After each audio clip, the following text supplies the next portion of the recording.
اسلام آباد میں واقع سیکٹر آئی اور ایچ کے service road C D A کی عدم توجہ کے باعث ٹوٹ پھوٹ کا شکار ہیں اور حالیہ بجٹ میں ان سڑکوں کو دو رویہ کرنے کے لیے فنڈ مختص نہیں ہو سکے۔ سی ڈی اے کی اس لاپرواہی کی وجہ سے سیکٹر آئی 9، آئی 10، ایچ 9 اور ایچ 10 سے گزرنے والی سروس روڈز کے بیشتر حصے گڑھوں میں تبدیل ہو گئے ہیں، جس کی وجہ سے عوام کو شدید مشکلات کا سامنا ہے اور حادثات روز کا معمول بنتے جا رہے ہیں۔ ہم سی ڈی او کام سے یہی درخواست کرتے ہیں کہ خدا را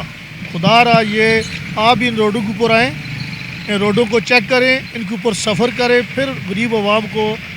عوام کی جو تکلیف ہے یا ان کا جو مسائل ہیں ان کو پتہ چلے کہ یہاں پر کیا ہو رہا ہے۔ ہم کہیں گے کہ یہ روڈ کے اوپر جو گاڑیاں کھڑی ہوتی ہیں نا، ان کے لیے پارکنگ بناوے، اور پارکنگ کے علاوہ جو ہے نا یہ روڈ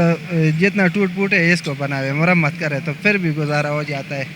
پریشانی تو کر رہی ہے، یہ دیکھو کتنی جیم پہ، وہ اب تھوڑی سی جگہ ہے، وہ دیکھ آپ کے سامنے گاڑی کیسی گزر رہی ہے۔ سڑکیں ٹوٹی ہوئی ہیں، گاڑیوں کا نقصان ہوتا ہے، ڈیزل کا خرچ زیادہ ہوتا ہے، ڈیزل ویسے بھی مہنگا ہے۔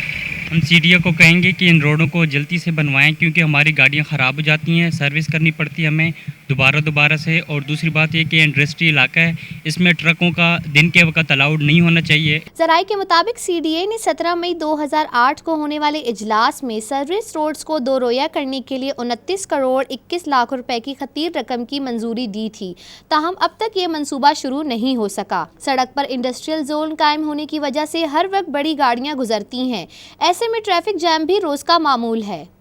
سی ڈی اے کو چاہیے کہ وہ اپنے بنائے ہوئے منصوبوں کی دیکھ بھال کے لیے فنڈ مقرر کرے، لیکن اس بات کو بھی یقینی بنایا جائے کہ اس فنڈ کو مناسب طریقے سے استعمال کیا جائے تاکہ عوام کی شکایات کا ازالہ ہو سکے۔ کیمرہ مین خادم حسین کے ساتھ جویریہ صدیق، اے نیوز، اسلام آباد۔